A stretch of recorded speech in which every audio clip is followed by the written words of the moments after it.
if there's one thing I want parents to remember, it's that always remember that when trust is unlocked, everything just clicks. I am so thrilled and honored to have another extraordinary parenting coach. Her name is Dr. Harmandeep Kaur. Yeah, your children, they love knowing that you were also not born perfect and there were Yeah. some flaws happening here and there, and you can tell them like about some times like we should also try change and try understand the kids more, try to understand their perspective. It cannot be like, okay, we are the adults, we hold that authority and we are that dominating thing. You are a kid, how do you know, how much would you know, that's my experience. We cannot do that.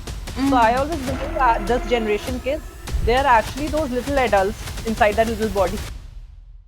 And what are the 3 practical strategies to help the parent to stay calm, to regulate their big emotions and learn a healthy skill? Here, we need to understand that a toddler's brain is still under construction. Say about it's a half built a metro line as well. They feel everything, but they don't know how to express.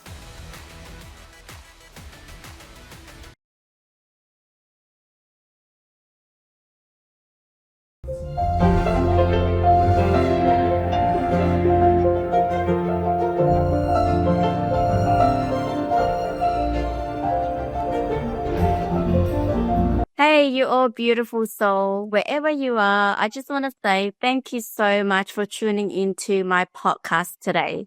I am so grateful for your time and energy to listen and tune into my podcast. And welcome to the Wisdom Inside Out.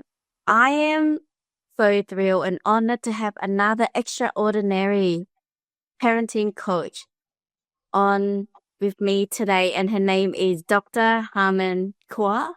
She's a brilliant dentist with 14 years of clinical experience who turned her passions for supporting parents into full-blown parenting coach. And she's also an author of a book called Trust Unlock.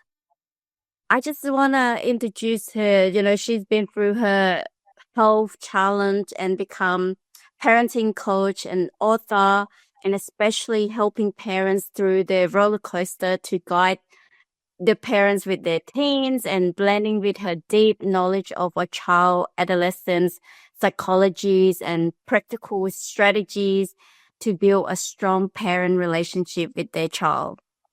Dr. Harman Journey is a parenting consultancy. It's all about helping family mastering communications, emotion development, and trust building. She has mixed academic insight with hands-on experience to give parents the tool they need to create nurturing, support the environment that turn parenthood into a fulfillment experience and enjoyment with confident and transformation kids.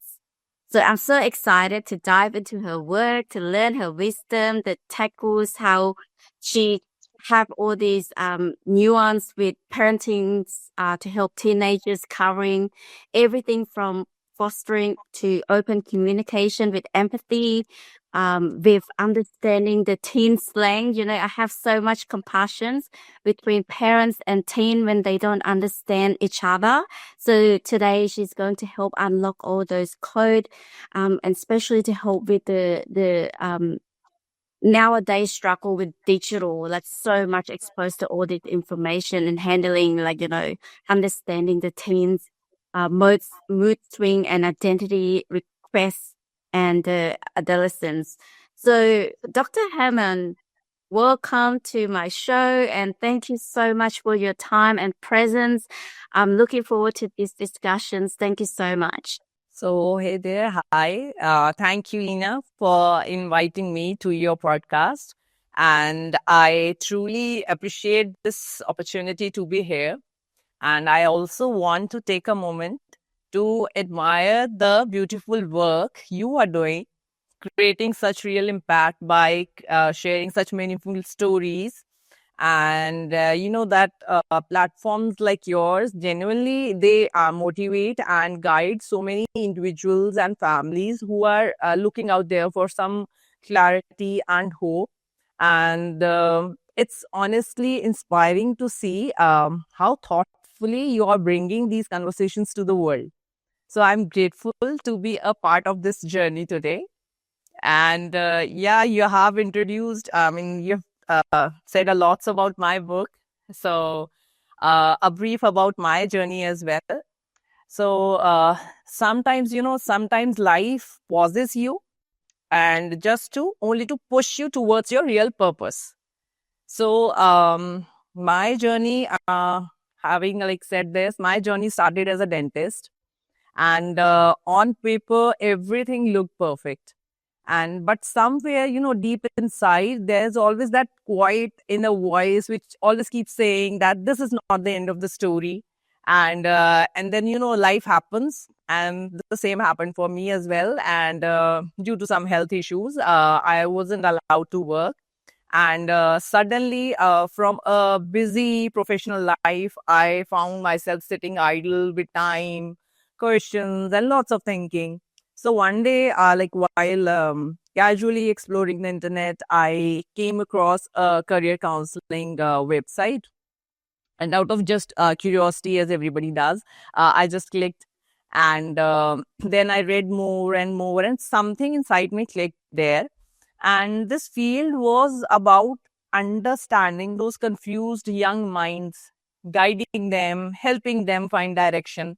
And that's when I realized that this something, there's something which is feeling, this felt right for me. And so, like as you said, during my 14 years as a dentist, one thing had always stayed with me. Parents, when they come up to me, I'm treating, and their kids are along. So the parents, I just felt that they were still unaware of the wide range of career opportunities available today. And most were still stuck with the same age-old options like be a doctor, an engineer, or a lawyer. So that always, I kept wondering who is helping them see beyond this. So that was always my thought going back. I'm treating a patient, and that's going back up my head. And then that question somewhere also, you can say that became a turning point for me. And I slowly transitioned into career counseling. And as they say, once you start walking in the right direction, things begin to fall into place. Mm. So, yeah. And when counseling students, another powerful truth actually became clear. So often it wasn't the children who were confused. Whenever I was counseling the students, and I just realized that it's not just the students, it was actually the parental mindset as well. And, that needed guidance first. And then that's where my journey as a parent coach started to take a turn. Mm. And then I got certified as a parent coach. I learned deeply, and I started working closely with families and helping parents realize. And helping these parents, they were like helping them realize how to understand their children better, and helping children also feel like they are being understood again. So that's where this whole parenting thing came into being. And then my mentor, with whom I certified as a parent coach, he believed in me. And then that's where he actually encouraged me to write a book also. And then a book for parents struggling to understand, what we call this Gen Zs or the alpha generation we have today. And that's how my book, Cracking the Teen Code, Trust Unlocked, was born. And I truly believe that trust is actually like a lock. And Mm. if you open it, you don't need force, you just need the right key. Mm. Yeah. So the book helps parents actually understand the teenage mind. And let's be honest, let's survive those. Those every parent has those roller coaster years with empathy and clarity.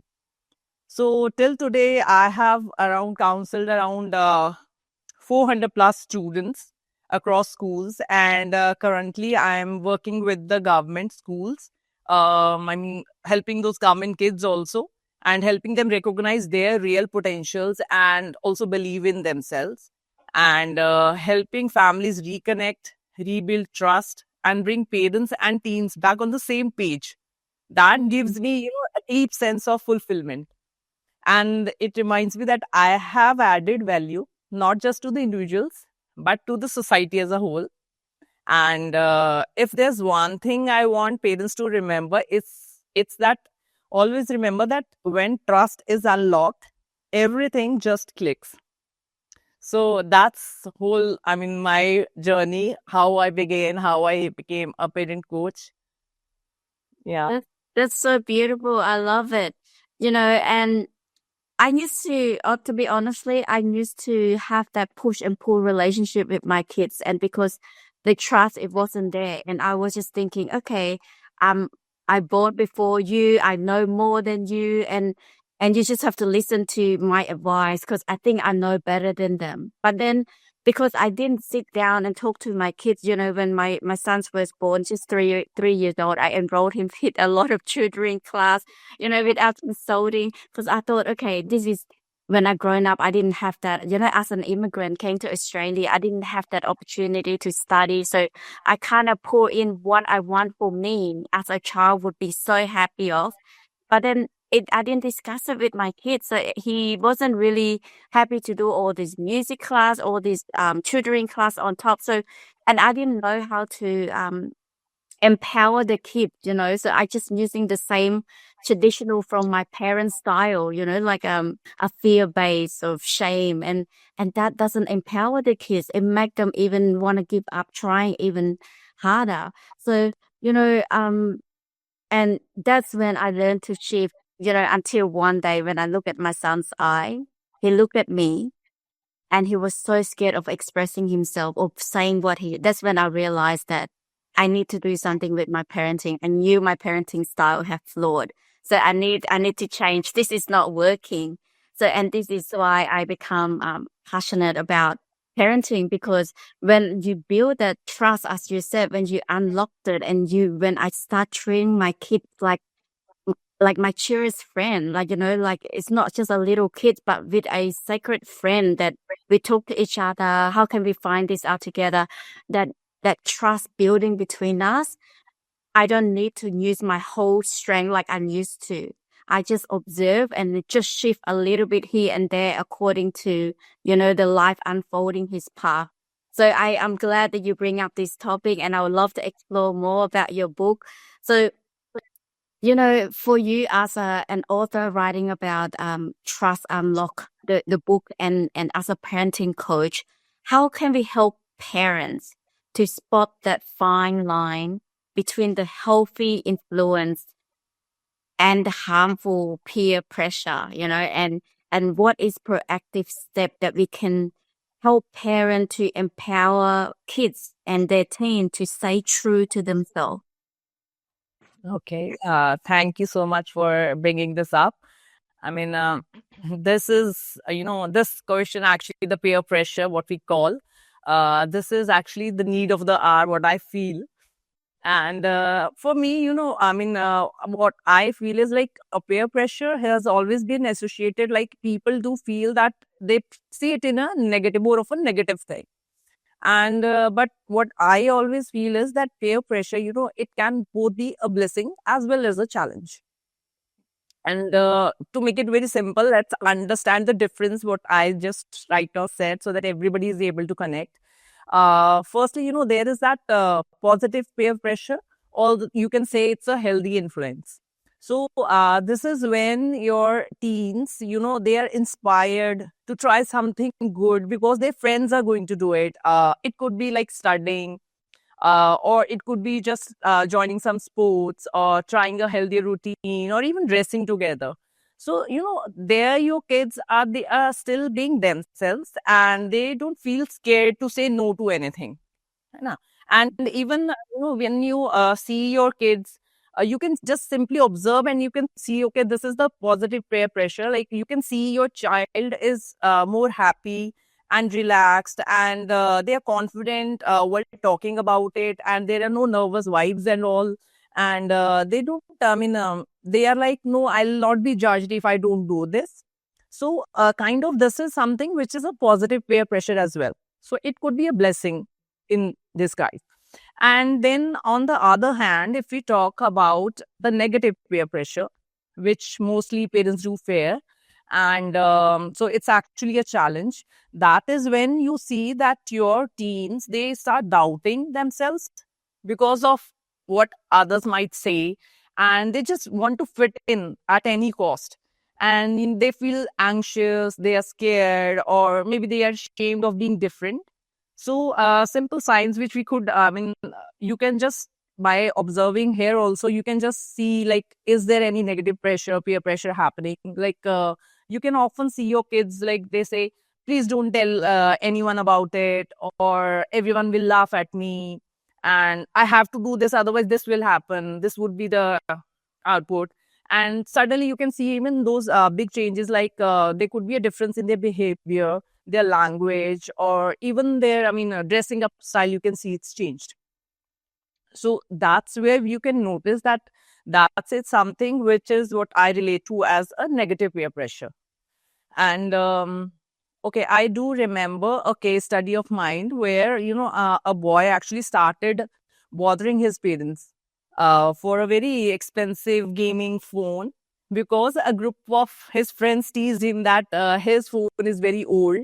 And even though, the kid didn't like gaming much, but, that's where that insecurity disguised, like everyone has it, that came in.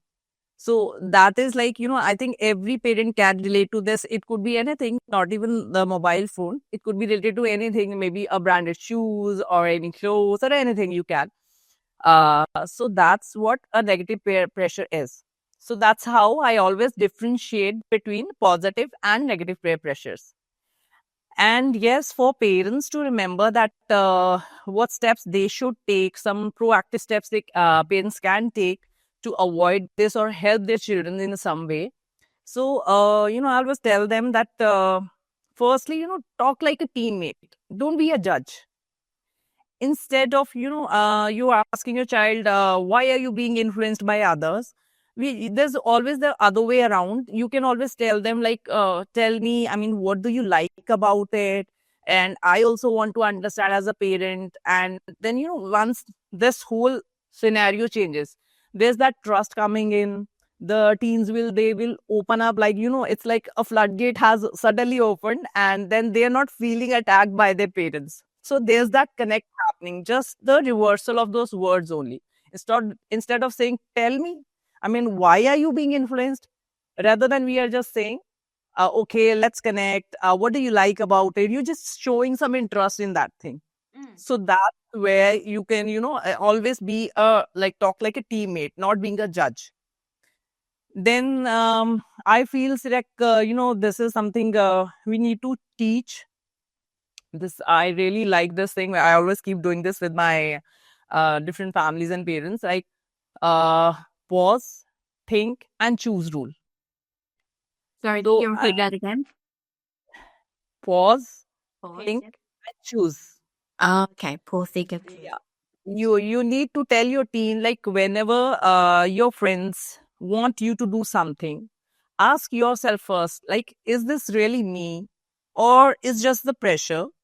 And when you give this independence, like the Gen Z's, like, they love independence, and that somewhere gives them that power.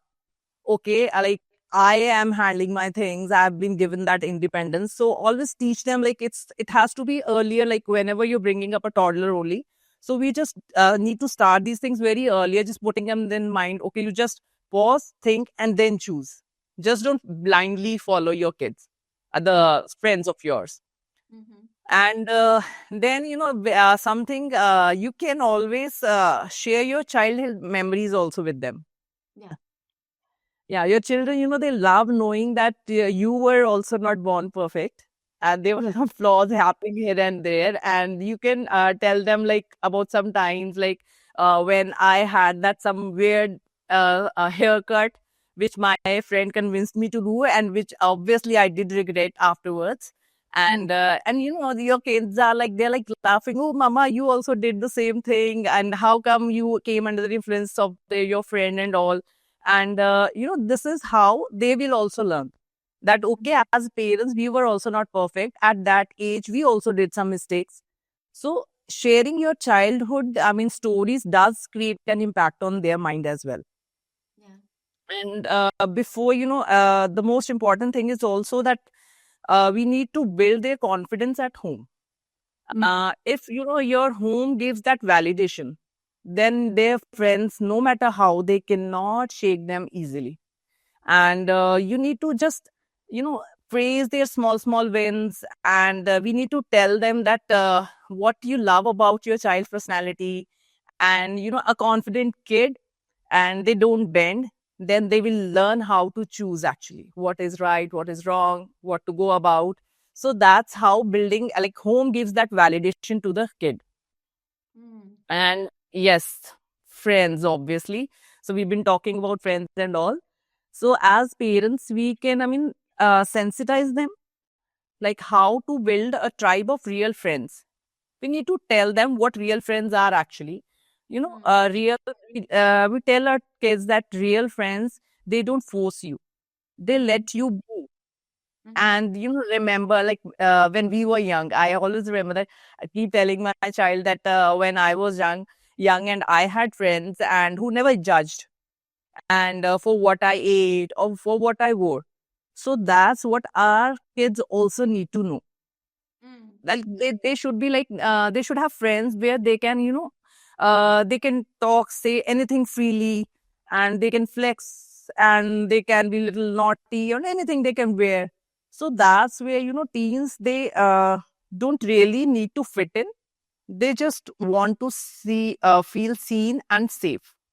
So if we as parents give them that space, that healthy influence, the positive peer pressure, that becomes a blessing, which I said earlier. And the harmful pressure, the negative peer pressure, actually loses its power. So that's the whole thing which I love talking about, the peer pressure.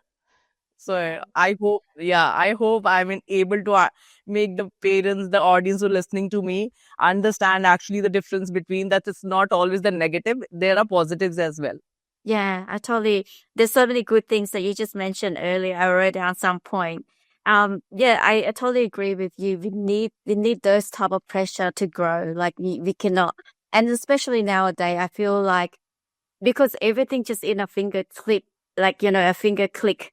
Sometimes the kid didn't have enough time to build resilience because they didn't have to go through a challenge situations to that's why a lot of kids now there seems to we're going to talk about these later, but I'm going to ask your advice. Like that's why a lot of adults and kids seems to go to screen for escape, because of they find the real life challenge is a bit too hard. I need to find something to get out of this situation. So I feel like the difference between kid nowadays, they're exposed to so much information, so they know. Because when I talk to my clients, which are parents, it's like my kids know everything. I'm just like, yes, it's true because information is just everywhere. So they know everything, but they haven't embodied it. They haven't resilient. They haven't learned to resilient. They may know all this, exposed to all this information, but they didn't have time to practice that yet. And this is why, as a parent, we play important role to have to create a safe space for them to give it a try. Like take this, okay, if you want to be a leader, what you're going to work like without there's no way they're going to be perfect. Whatever the first time whatever we do, it's never going to turn out perfect. And this is what we meant by creating that safe space for them to feel it's okay if I fail, at least I try. Like when they play game, the reason they're so into it because they know they're not going to die for real. They know that how many times they die, they can always try again. And real life, you have to make it like that. Yes, it's hard. Give it a go, knowing that you have your parents to have this safe space that to come back and empower you to keep going, to keep trying. And that's how we build resilient. That's how we build the confidence. And, and it has to start from home. And I love how, what was it? Michelle Obama, she said, you can't expect your kids to be a leader out there when they can't even be a leader at home. It needs to start from somewhere. It needs to practice from somewhere. They can't just, you keep telling them and they go out, they can be a leader. No, it has to start practice. You have to give them that space. And I have compassion for parents nowadays because the kid exposed to so much information.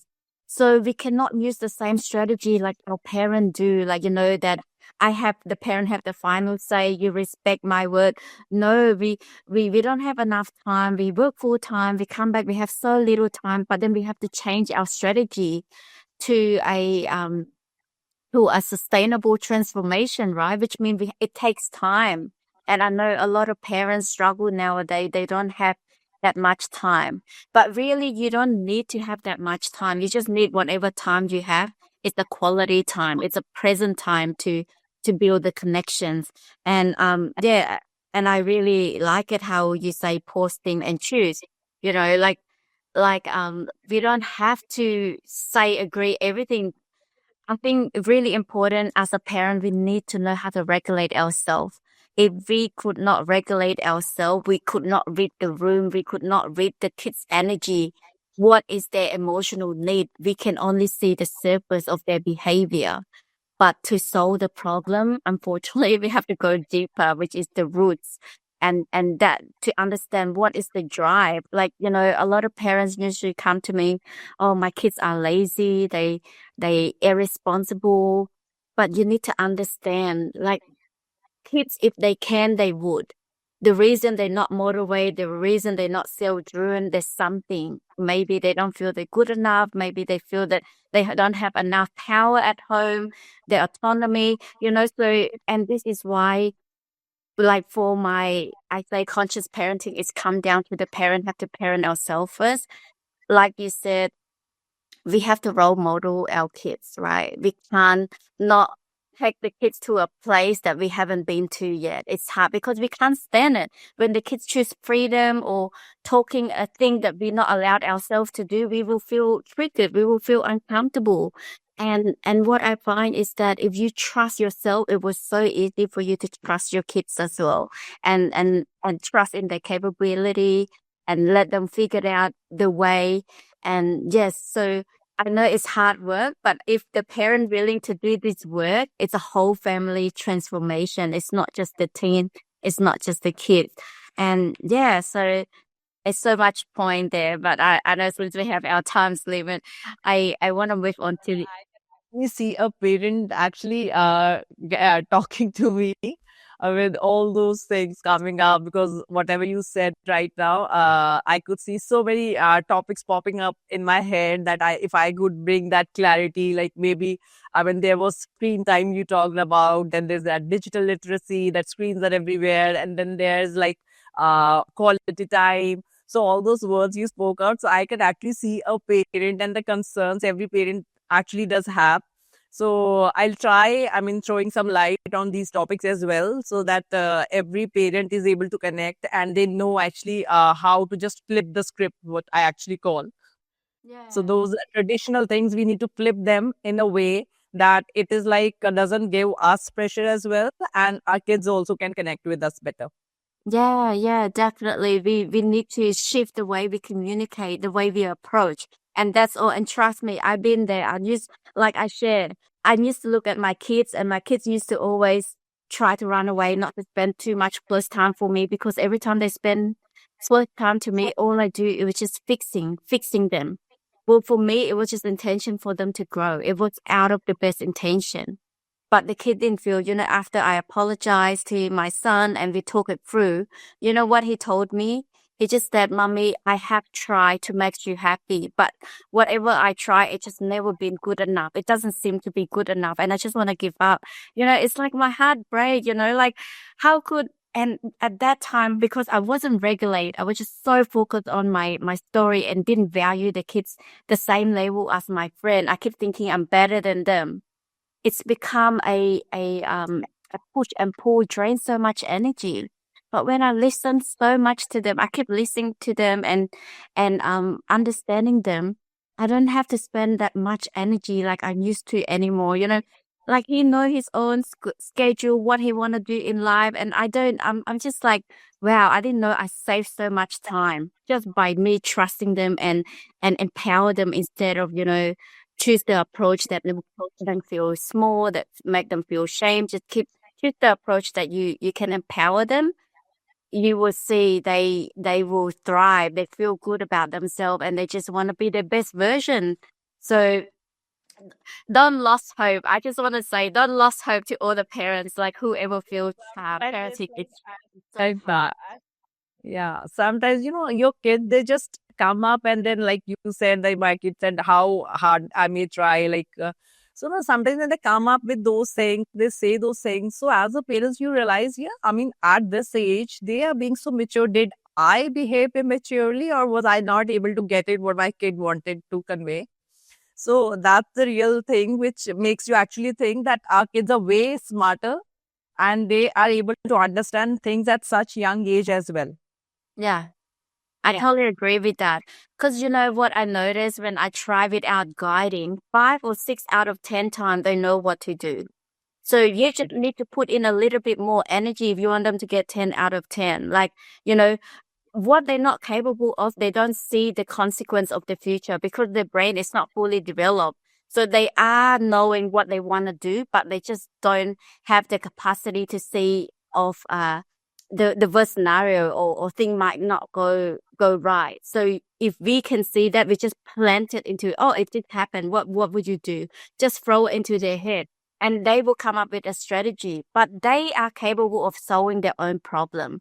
They're just not good at seeing the future scene or the situation. It might be consequences. They're not good at that because their brain is not fully developed. Like research only say their brains only develop up until 25. So, and this is why you see they're only doing things based on reward and advice. They're taking risks so high. They're not capable of seeing all those consequences. And that's all they need help from us by throwing it to them, how you're going to solve it. And when they seeing this in their hand, now they can prepare for those consequences and they can thrive. So yes, parents, I know parenting is hard, but please don't lose hope because we are here to bring up all these topics to help sharing so we can change our approach to empower our kids for a better result. From my own experience, when my kids are crying or acting out or tantrum, I used to take it personal. I used to think that I'm a failure mother. They don't love me. They disrespect me. But that was a big miscommunications. Like, kids crying. The kids, they born with all emotions, just like us adults, but zero skills. And Yeah. when they crying, when they acting out, it's just their way of saying, "Mommy, please help me. I don't have a skill how to handle these emotions." And if you are not regulate mother, you would just trigger mirror back and forth with the energy. And this is why when you see, I want to ask you, I want to know your opinion on this. Like as a toddler, when they melt, they have a tantrum. How do we move from parent feeling frustrations to connections? And what are the 3 practical strategies to help the parent to stay calm, to regulate, and so that way we can teach our little one to regulate their big emotions and learn a healthy skills to deal with when I feel this way, how I'm gonna handle the situation. Don't learn it from me before. When the kids trigger, I become triggered too because um Yeah. So today's Yes, discussion is Gigi, actually a mixed Gigi bag of between feeling. yeah. Yeah. So today's discussion is actually a mixed bag of age groups. Like earlier, we were talking about teens. Now we're coming back to the toddlers. And, these toddlers actually, they're the cutest beings. They are those tiny little human beings who, I mean, I feel they have that emotional energy. If you think of a movie star, and then that stamina of theirs is like a football player, I would relate to. And, 1 minute they are giggling, and 1 minute they are on the floor, I mean, they're crying, howling. just because, the reason could be very funny. I mean, just because my banana broke into half. So this could be the reason that they're just howling and lying on that floor. So, when a toddler actually melts down, most of the parents, they have the mindset that, oh God, not again. Why is my child crying over such a petty thing? Or maybe on the shape of a chapati, you see, the Indian bread like we cook. So that's what, why is my child doing this?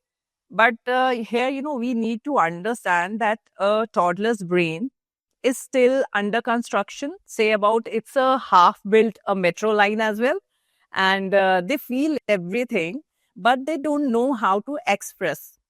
So we as parents are basically dealing with big emotions in that tiny little body. So now how do we like go from like as a parent, I'm like, I'm going to scream, like you do get angry as parents, you lose your cool sometimes. And now how do we go from that zone to like, okay, baby, I have got you. So that's the transition we are looking into.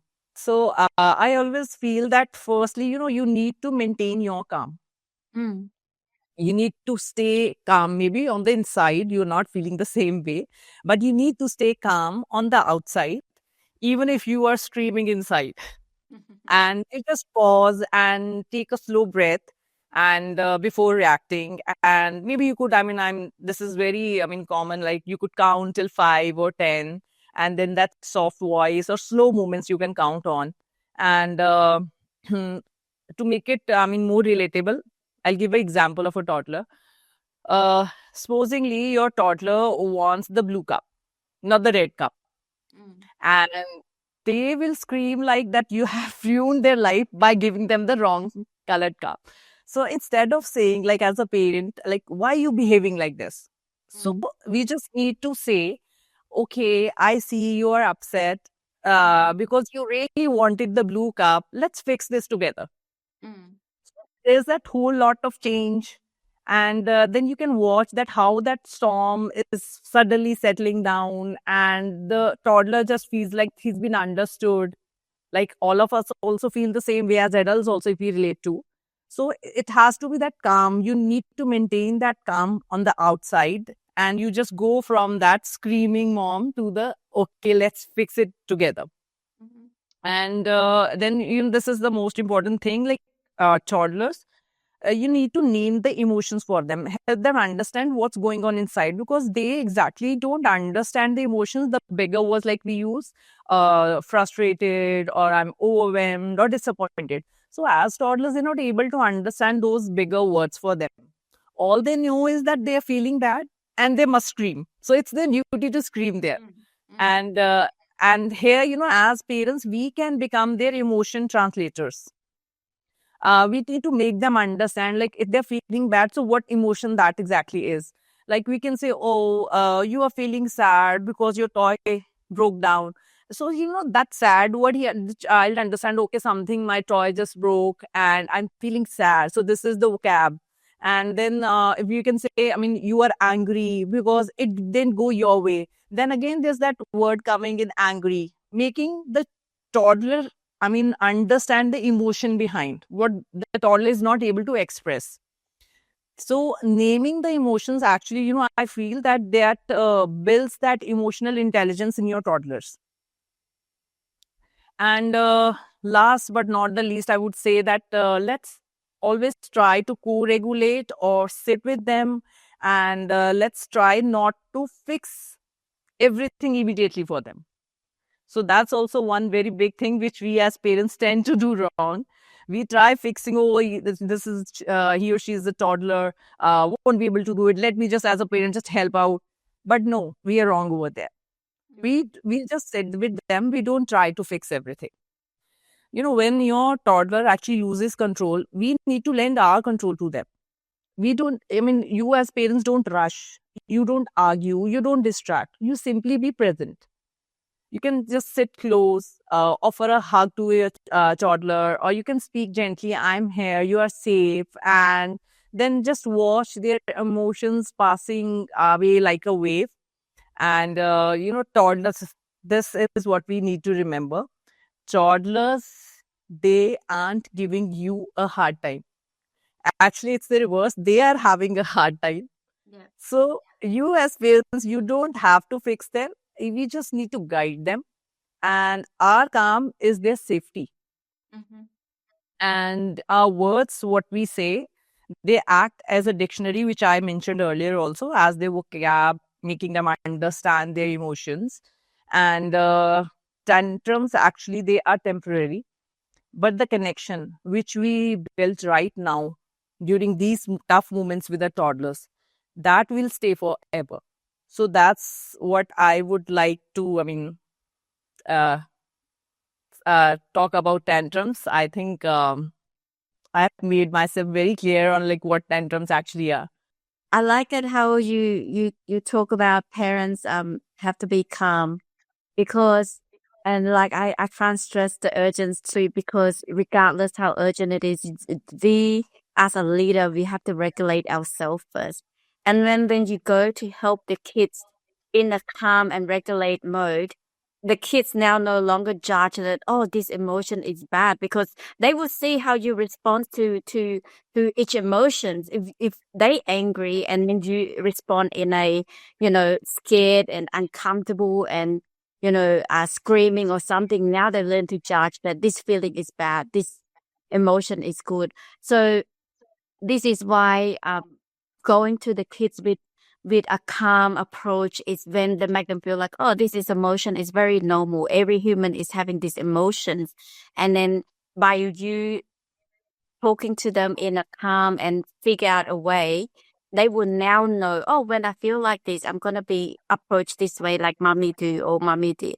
And if you go into them in a reactive way or triggering way, now they're going to pick up all this because our toddler is just like a blank piece of paper. They like a sponge. Whatever you respond to them, it's gonna be the limiting belief. It's gonna be the way they see the world. So the relationship with the child with the caregiver is gonna determine their sense of self-worth and how they're gonna see the world.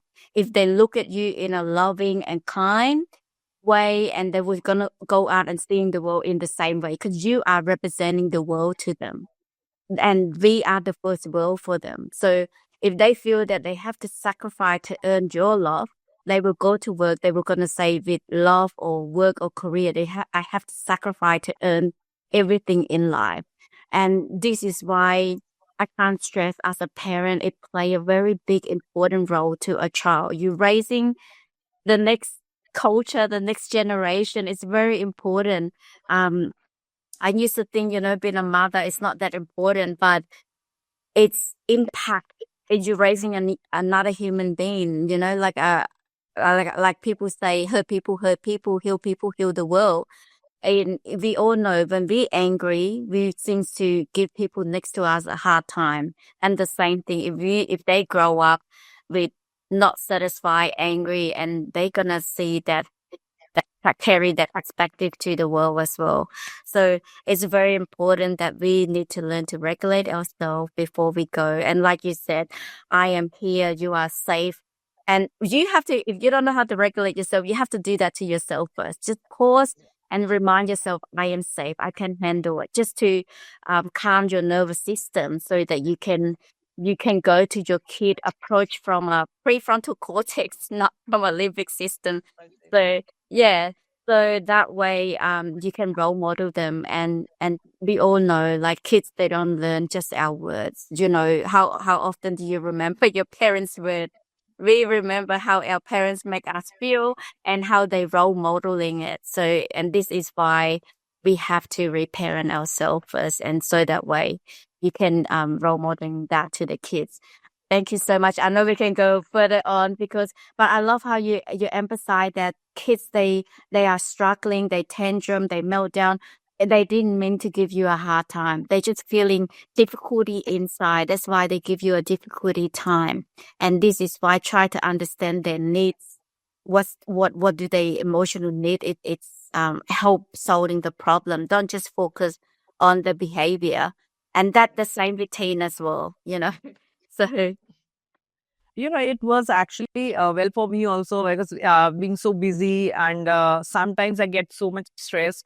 Like we tell the kids it's okay. So sometimes, I also just pause. I'm like, just take a deep breath as an adult also. And I'm like, everything is fine. Everything will be sorted. Just let me just figure it out. So if it works well for me, obviously it's going to be working well for our kids as well. Yeah. And let go of the idea of perfect parenting. I don't believe in perfect parenting because the kid's growing every day and I'm still learning every day. I still make mistake, but that is a good time, a good chance for us to repair the relationship as well, where we could just be, mommy still don't know everything. Mommy still make mistake. And the facts that we show that humanness, right? Like you share, it's like sharing your own story, showing your vulnerability. The kids now doesn't judge themselves, because for me, my parents always show that perfectionist, like they never say that anything wrong during their time. So for me, every time I make mistake, I judge myself. There's something wrong with me because I think everyone is perfect. I put everyone on the pedestal, but that's because my parents never role model that we all make mistake, we all learn and grow from it. But I'm not saying this to blame my parents. They doing the best what they could according to that time. And because of they doing that, because they didn't want to show their weakness or something like that, it made me feel there's something wrong every time I make mistake, because I start questioning I'm not normal, because I never seen my parent make mistake or something like that until I grow older. That's when you feel disconnected, because you feel like, oh, that's not true what they say. They still make mistake, but they never own up for their mistake. And, with my son, when I apologized to him, like, it's my first time mom, I didn't know any better. It's healed our relationship so fast. Like, it's like, it makes sense to him. I always question this. And now that you apologize for this, he would just like, our relationship just becomes so close. So even though you scream or yell, don't worry about it. It's give you an opportunity to repair the relationship. And as I said, we cannot be a perfect parents. We can only getting better with repairing, right? We need to get good at repairing the relationship. And we got to show them that regardless the situation is, our relationship is more important and we need to work it out regardless of whatever problem that, you guys facing.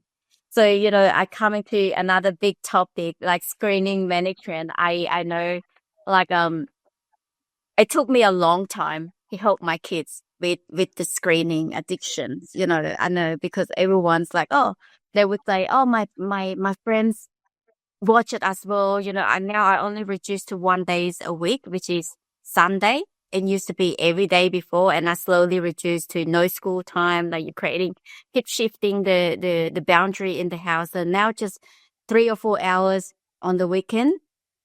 And I would love to hear your advice on, in the world of screen time, and how do we create a healthy boundary that encourage like curiosity, balance, instead of mindful, scrolling and comparing, and any tip to make technology tool not just attack a wall, like we can use it as a benefit, but instead of like to something that damaging or hurting them in the long term. Okay, thank you so much for bringing this up. And I feel, this is the most talked about topic and in news lately. And it's actually a very welcoming measure taken by the Australian government. So where you are placed right now, they've banned social media under 16. So as you know, that's a very good first positive step taken towards this screen time. And, talking about screens, screens are actually, they're not the villain. The screens are not the villain.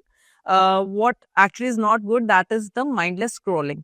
Mm, The mindless scrolling being done, that is the actual villain, which we need to take care of. mm, And we can totally, turn tech into a tool instead, like you said, instead of tug of a war. And so, in this world of screens, how do we build those healthy boundaries? So, firstly, tell the parents that healthy boundaries don't mean that you just snatch away the devices. snatching away is not a healthy boundary. It's about teaching your kids how to use the tech more of like a companion. So we need to understand this difference. These are very small things which we need to understand.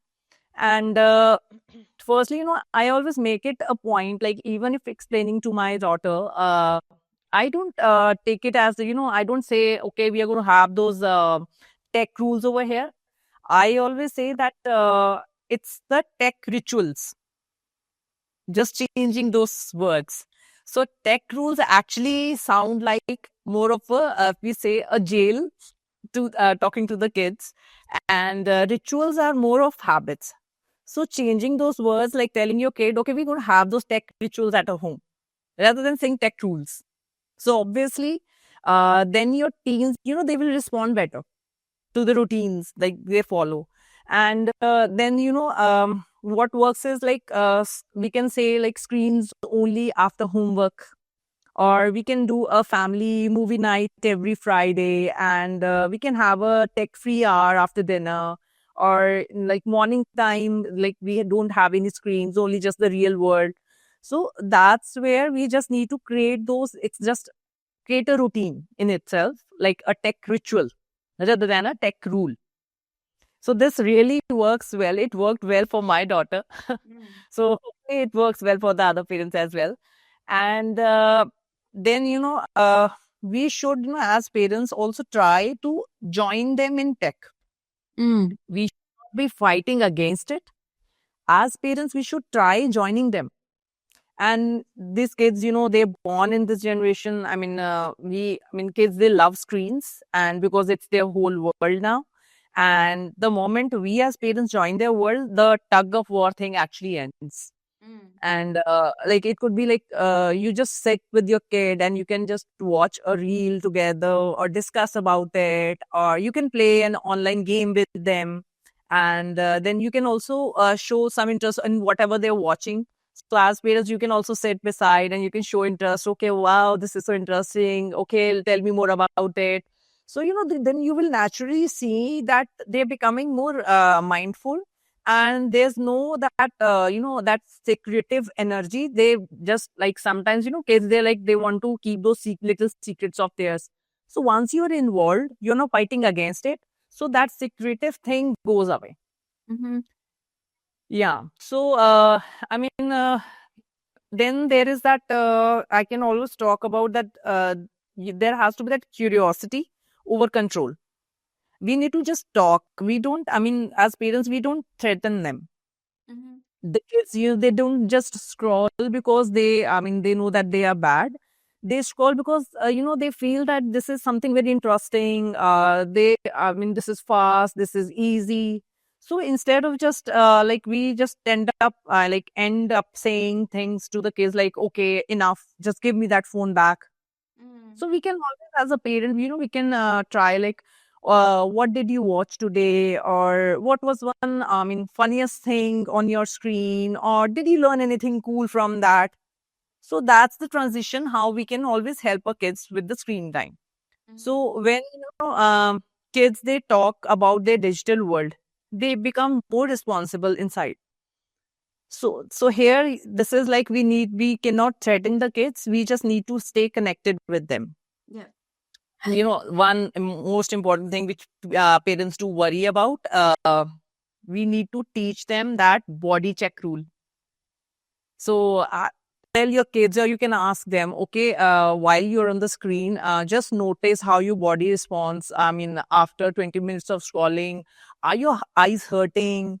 Or does your head feel heavy? And do you feel tired? And then, your kids, actually, they will realize that, oh, scrolling too much, it doesn't feel good. It is not making my body feel good. So this thing, when you inculcate beforehand, so this also works wonders for them. And then obviously, one thing you always keep saying is that we need to create those screen-free zones. So every parent, I hope, like every parent who's worried about these screens, they might have tried inculcating those things. Okay, like at dining table, no phones at dining table, no screens, or before sleep in your bedroom, no screen. Screens should be there, or in the car, like when we are in the car, don't use screens, or we are having a family time. So these are the, tech-free zones which every parent can try creating, and then it becomes like a normal habit after a while for the kids also. So then they will not rebel, and they are easily, they can connect with you. And simply we need to remember that we need to replace, we cannot totally remove the screens. So for the replacer, if you suddenly ban screens, and then your house feels like that battlefield. So instead of that, we need to give them that alternatives. Easy swaps could be like, we can tell them like, the coloring part, you can enjoy coloring on some of the sites, or you can solve some puzzles, or we can tell the children to help you in the kitchen instead, or we can enjoy music together, or some board games you can play along. So if we want them to be away from screens, we need to replace them with something. It's not just taking away of them. So we also as parents need to be mindful, and those small swaps, they will bring those big changes. And I always tell the parents that remember that tech is not the enemy anymore. uh it's like, the knife we use in the kitchen. Tech is like a knife, so it can cut vegetables or it can cut fingers. Yeah. So this is how we use it, not what it is. Yeah. And when we, guide instead of fight, when we talk instead of threatening our children, when we join instead of judging them, and then the screens, they somewhere become a tool for learning, creativity, memories, and connection, not that chaos which is happening in the house anymore. Yeah. So yeah. That's beautiful. I love all those points that you mentioned, especially about the body response, like learn to observe their body. And I used to ask my kids too, like when they spend like a few hours, and it's like, how do you feel after you play, you know? And most of the time they don't feel good about it. And I ask them like, how do you feel when you spend 2 hours doing your study, and they can tell the difference. One is coming from achieve. Yes, it's hard. Both of them is like, study is hard, but they feel proud of themselves, and I regularly ask them, what type of person do you want to become? What makes you happy? What makes you proud of yourself? And they know clearly, like the screen is not in line with the person they want to become, not the future they want to have. So I focus on educating them instead of like confiscate, but let them trusting them in making their own decisions. And like you said, it have to replace with something, um because the reason sometimes kids, teens especially, into scrolling is because sometimes they feel like they lost control, and scrolling is in their control. And if they living a home where they don't have much saying, their parents always controlling, they would run for screen because they feel like they're in charge. It's suing them and make them feel relaxed at who they are. So this is why, if you want to replace it, we need to am I offer this to the kids? Do I make them feel important? Do I give them autonomy? Do I create enough, make them feeling like, make them feel safe enough in that environment? You are actually competing with the screen if you want them to let go. And I noticed when I spend the connection time with the kids, they would give up screen anytime just to spend time with me, because it's all about making them feel good. It's more about make them love themselves more every day. And this is why, like you said, screen is not villain. It's how you use it, and it's how you understand it. You can't blame them, because it's one of their way of releasing stress. If we cannot help creating a space for them to to release their stress, screen is one of them to help them releasing their stress. They escape, they're numbing their, to me, it's like numbing their feeling most of the time, because they don't want to handle what's happening in real life. It might be too hard to handle for them. So, um, Yeah, and also I like how with my son, I like to ask them to connect to their purpose. Like why I question them, why do you think you are born? Why what do you think your what do you want to achieve in life? Like in terms of when you grow up, what type of person. So when they have a clear big picture, their little action when they do work or something is not as hard as they think it is compared to, like for me growing up, my parents keep do this is this, right? But it doesn't stick to me because it doesn't coming from internal. It just out external source. So I can't see the big picture as much as I try to accommodate what my parents tell me, but it wasn't connected to my internal until you connected to their passion. What is their big picture? Their little action become more worth it for them. They become more driven, like they see the bigger picture. Like like two people going to a tattoo, right? A tattoo. And then one could be suffering, right? Like in painful, and why the other one is smiling and happy to get a tattoo? Is it because they have a different mindset? Like the person that's smiling because they see I might be beautiful. There's something connecting to this tattoo that make it worth it. So it doesn't mean the pain or doesn't mean the homework is hard. It's the way they seeing it that, oh, this action is it's contribute to my big picture that make me more meaning. So it makes you keep going, because when I found my purpose and meaning, there's a lot of things we all know. It's like in life, it's a lot of failing, a lot of hard work. But if we connected to the why we are doing all those things, it's all worth it. And we're still taking all those hard tasks and still smiling, because to us it's all worth it of giving it a go. And that's what I want to encourage parents when they try to tell the teen to be self-driven. I know every parent wants to see their kids like, responsible, motivated and stuff like that. But sometimes you need to connect them to their passion, and they will be thriving because that is something they love. That is something they want to do. And, and you don't really have to force them, and, yeah, so there's another topic that we can go on. Talking about, I mean, this brings me back to the thing that, in our times, we have actually been brought up with that carrot and stick method.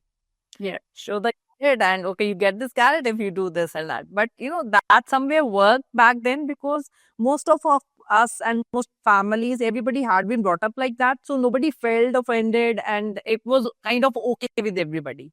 Yeah. But in this scenario, if we talk about our kids right now, so that method doesn't work anymore. No. So that cat and stick method does, work for us, but not for our kids.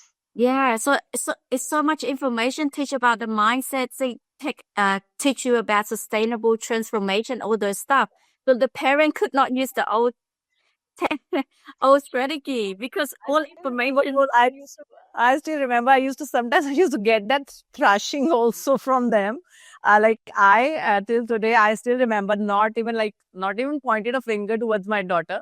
So that's how I am different as a parent. But I remember back then it was okay for the parents to just give us that, that stake, and okay, they just wanted us to do that work out there.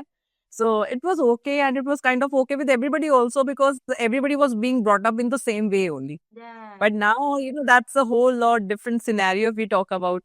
So Yeah. things do change, but I feel, we also, with evolving as the life is evolving, we should also try change and try understand the kids more, try to understand their perspective.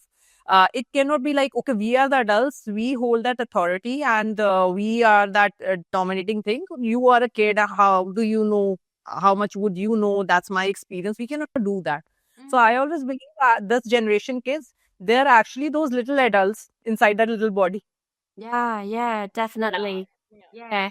And I love it. I know I have compassion for parents nowadays because it's a lot. We have to do a lot more harder work. But trust me, it's all worth it because it's not just focused on the kids. We are also growing at the same time, and you got to be so proud of the person you're becoming.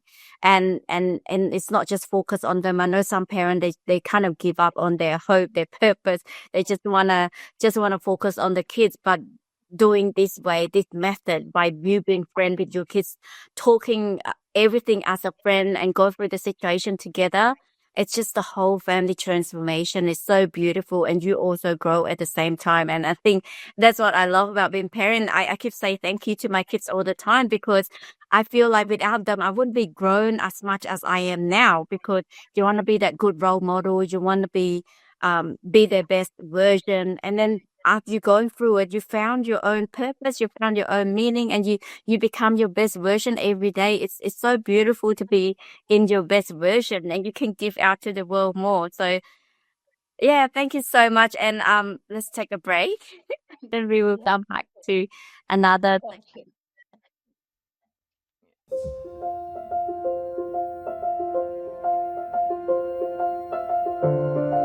Thanks for watching. Please like, comment, share, subscribe to the Wisdom Inside Out.